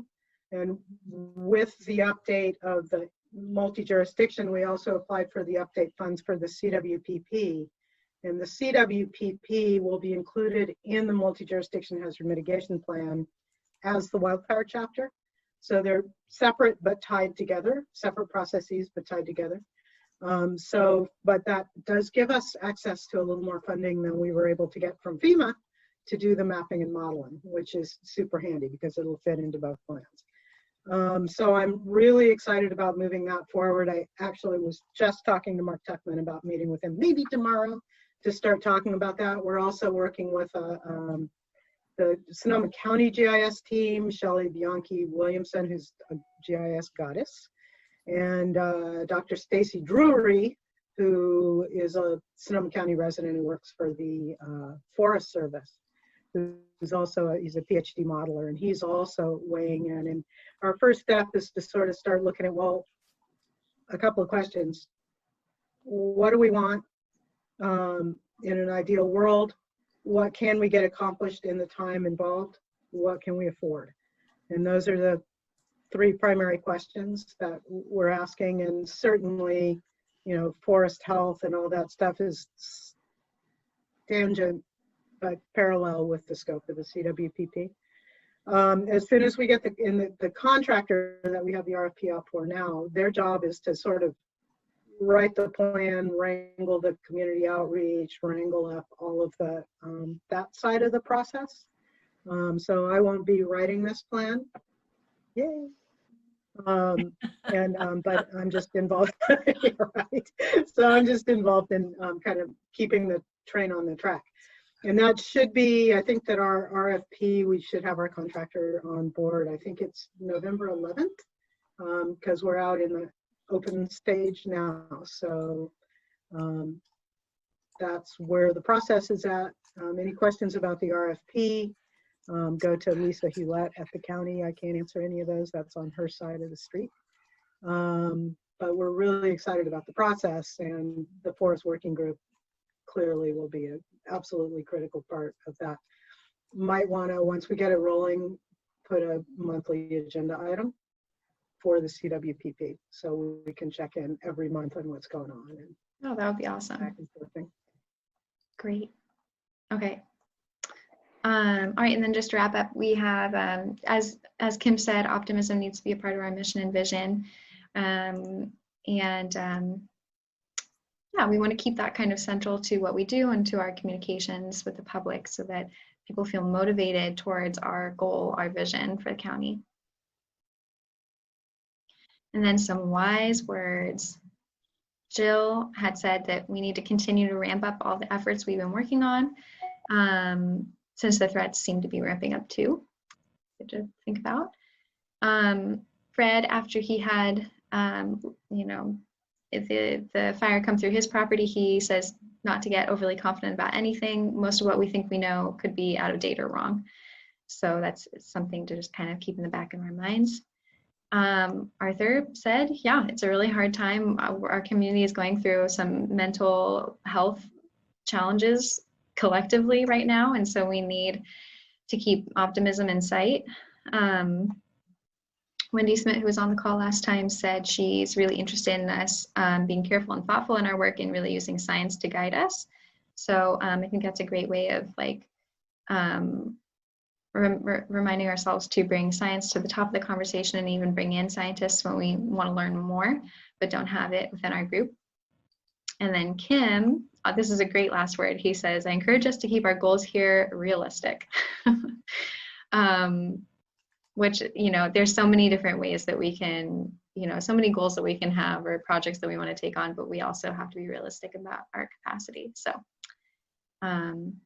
just wanted to share all those with you guys. These are going to be going kind of informing our next 2-year work plan. And I'm going to be getting more input from you all next month on this, when the steering committee has figured out a way that we want to collect input from you guys. But in the meantime, do you have any thoughts to add here?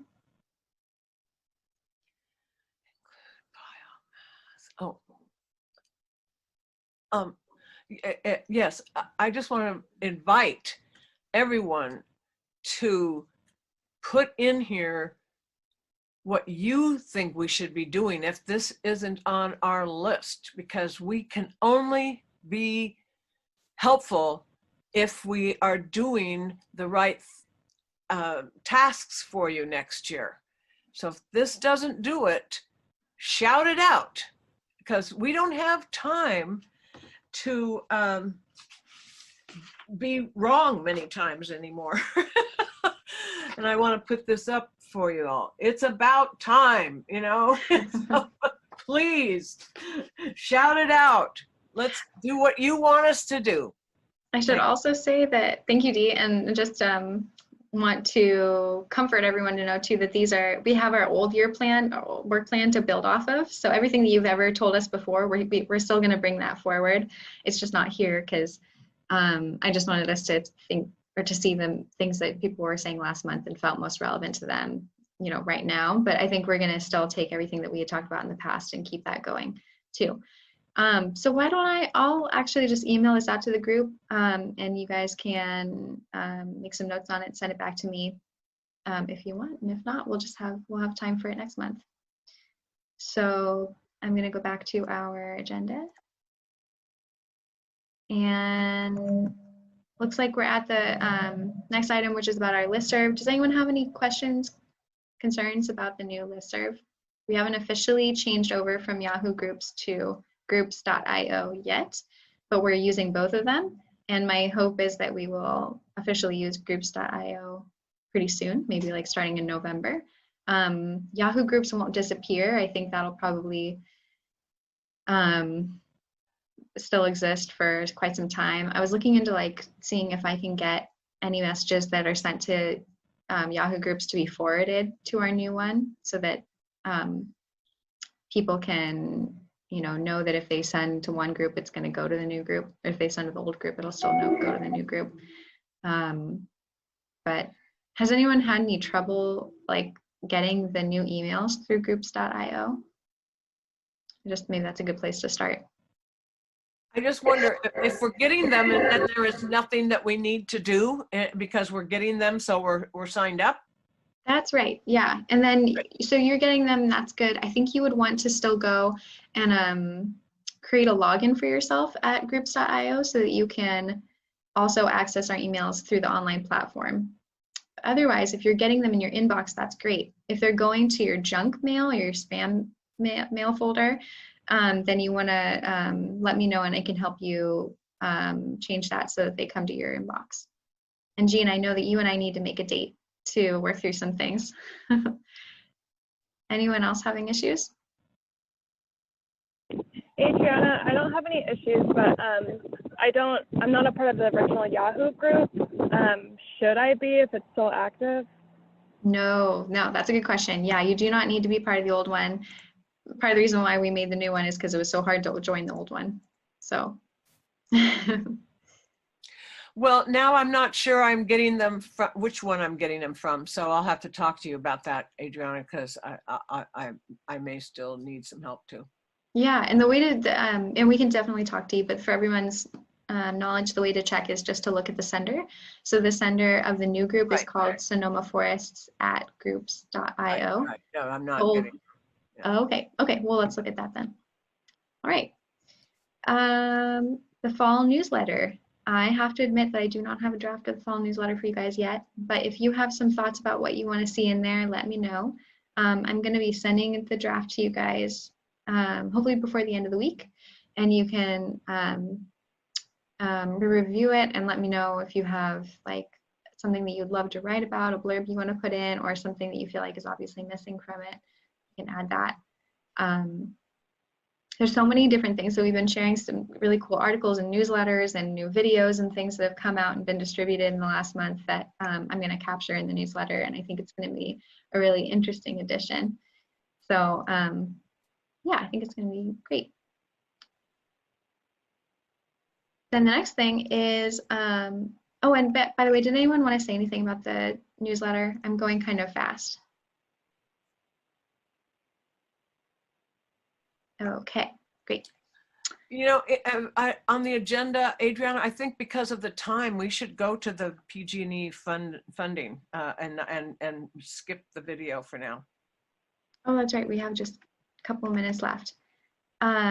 Great suggestion. I think that's good. Jason, do you want to kick us off? And I gave you there's some points under here that people can read as you're talking. Yeah, absolutely. Thank you so much. So the idea here is to benefit from all of the insights from the Forest Working Group and establish a committee to help advise on how these funds can be put to the best use. Just like the conversation we just had, we know vegetation burns. So how we treat it is going to have an influence on how the fire responds to it. So I think just steering it in the best direction possible, focusing on the WUI areas, focusing on areas where dozer lines have been put in that can now serve as beneficial fuel breaks to allow access for fire crews to introduce backburning as wildfire storms approach communities. And if we focus on the WUI and we focus on the dozer lines, these are disturbed areas that serve as gateway corridors for invasive species to actively displace native biodiversity. So if we are able to actually steer these funds in the proper direction, I believe we can lower fuel risk and protect natural resources. So I just think it's really important. And, you know, another thing I think would be great is if we were able to set up some data and some research so that we can actually gauge the efficacy of these fuel reduction efforts. So I would love to get more input from any interested parties. So I would say, if you would like to provide us with some feedback, please email Adriana or myself. And I'd like to try to get something together maybe a week from now by next Thursday, so we can get some headway on it. So again, Jason, what you're asking for is for people to express their interest in being part of that group, right? Yes, please. Yeah, anybody interested who would like to provide insight, I'd like to just compile all the thoughts and notes and structure them in a way that we can relay them on to the county on behalf of the Forest Working Group to help put these funds to the best use possible. I have a question about this. What does anybody know about the process and timeline?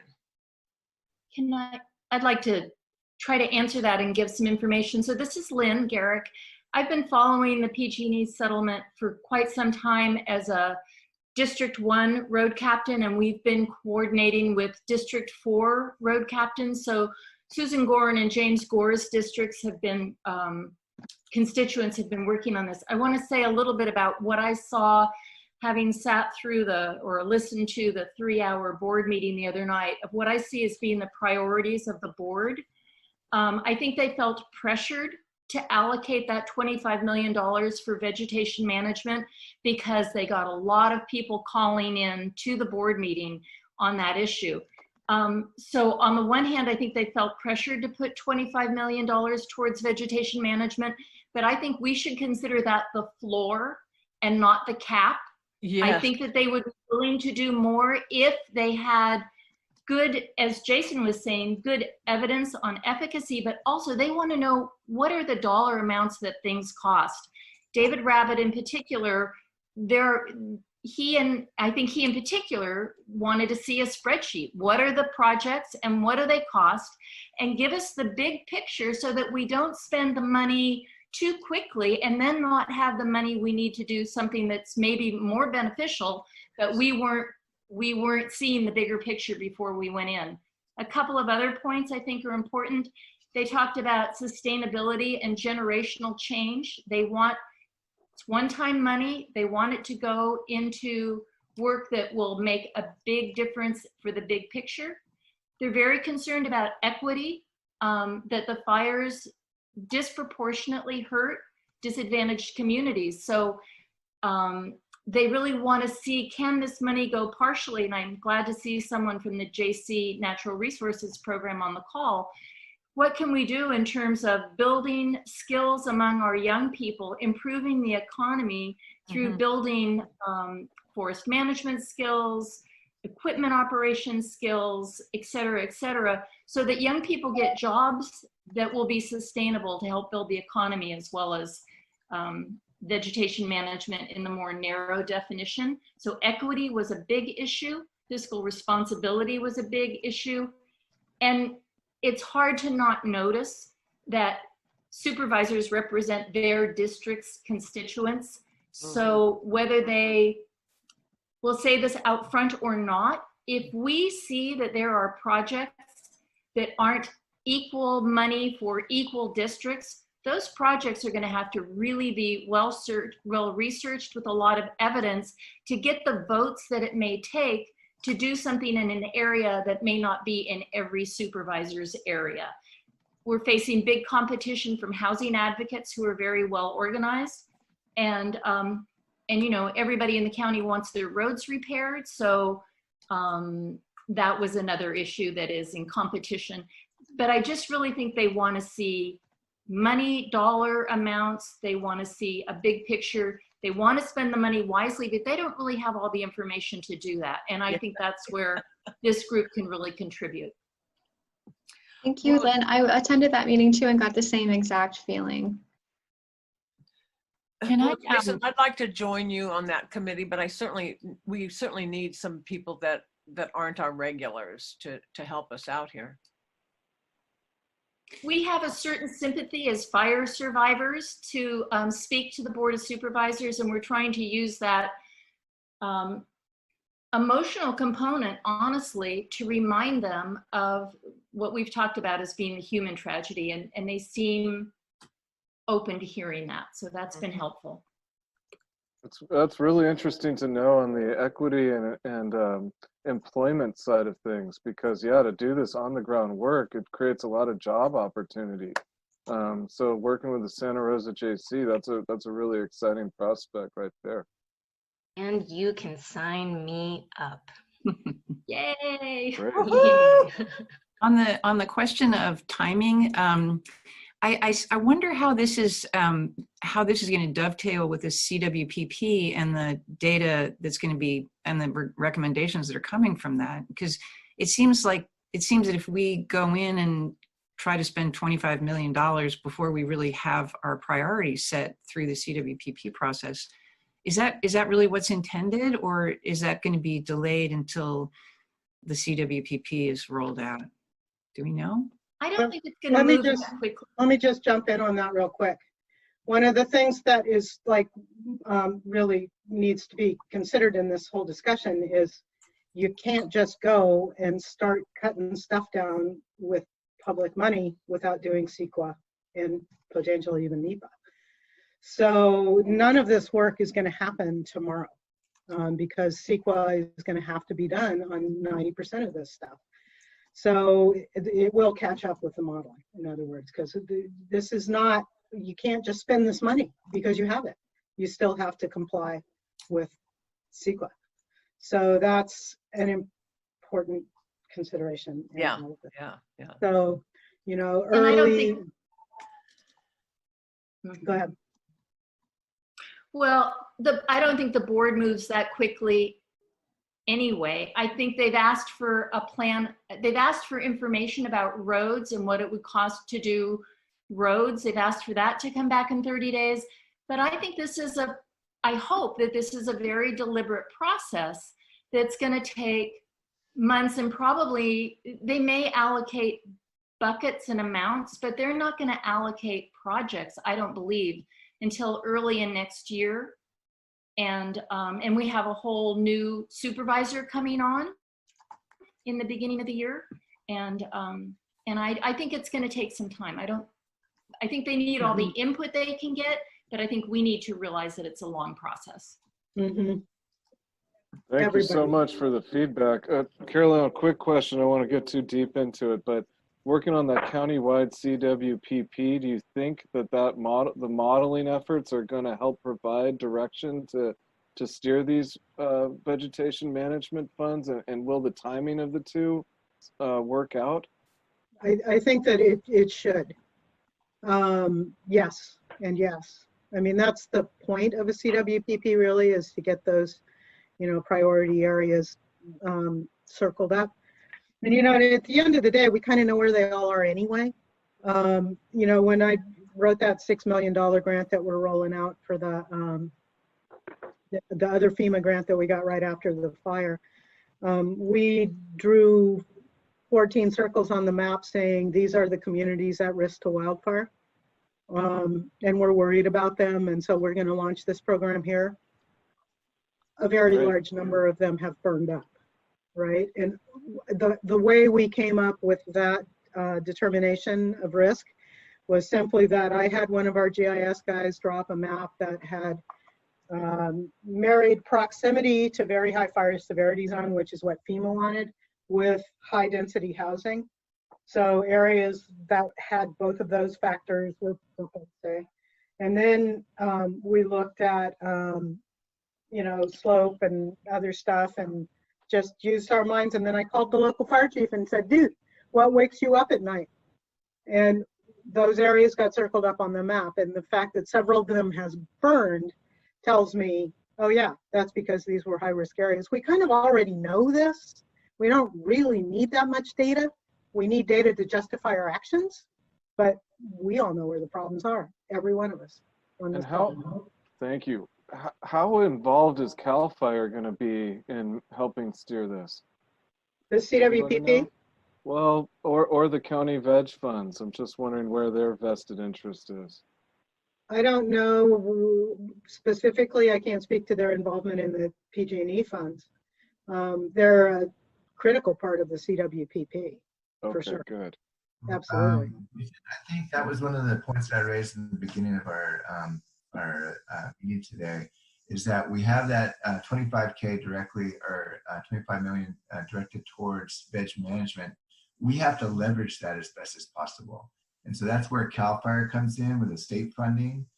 They're going to be providing resources to support vegetation management. So I really like what Lynn was saying about like having, developing more of our cadre of resources, such as students that are interested in fuel management, the Good Fire Alliance creating that cadre of resource managers / fire prevention / prescribed burning efforts. I think that's a really interesting concept to think about.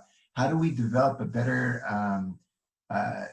asset to help us address these vegetation management, and then leverage the state funding to actually do the work on the ground? So that would be an interesting way to go about this. Absolutely. That sounds great. Hey, Caerleon, I had one question just to follow up on that.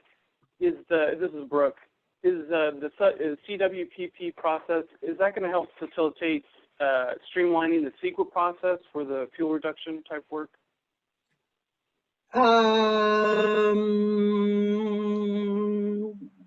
Maybe Probably marginally. wouldn't.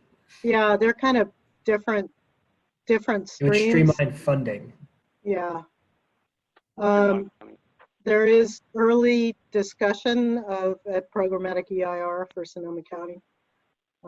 It's early discussion though.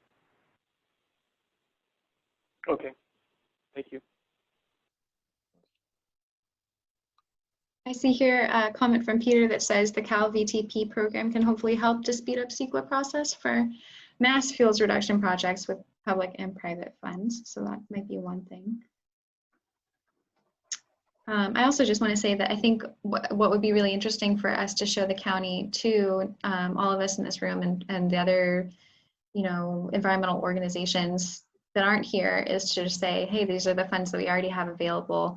These are the projects we already are planning, we want to get done, or are the ones that we've planned that don't have funding, are the ones that are already in the works, and just say that, you know, this is kind of what we already have that we can bring to bear, and that, you know, if we could have match funding through the PG&E settlement funds, we could take it so much further.